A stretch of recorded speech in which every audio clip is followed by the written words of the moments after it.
বিয়ের পর মেয়েদের কোমর চওড়া হয়ে যায় কেন জানলে লজ্জা পাবেন। অস্ট্রেলিয়ার স্বাস্থ্য বিশেষজ্ঞরা ৩৫০ জন বিবাহিতা মহিলার ওপর গবেষণা করে তথ্য বের করেন। বিয়ের পর কেন মেয়েদের স্তন এবং কোমর মোটা হয়। দেখা যায় বিয়ের পর প্রথম ৬ মাসে কনেরা প্রায় ৫ পাউন্ডের মতো ওজন ফেলে দেন।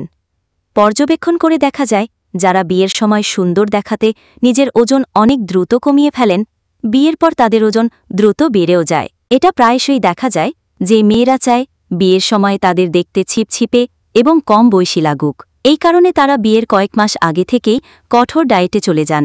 এতে যদিও তাদের কোনো দোষ নেই, কারণ পরিবারের মানুষ, এমনকি তাদের বাগদত্ত পুরুষেরাই বিয়ের পরে মেয়েরা মনে করে সামনে তো আর কোনো বড় উপলক্ষ নেই, আর তাই ওজন নিয়ন্ত্রণের দিকে তেমন লক্ষ্য থাকে না। এরপর খাওয়া দাওয়া আর ব্যায়ামের নিয়মকানুন অনুসরণ করা বন্ধ করে দেয়, যার ফলে দ্রুত ওজন বেড়ে যায়। অনেকে আবার মনে করেন বিয়ের পর তাদের আকর্ষণীয় ফিগার বজায় রাখার দরকার নেই, এ কারণেও তাদের ওজন এভাবে বাড়তে দেখা যায়।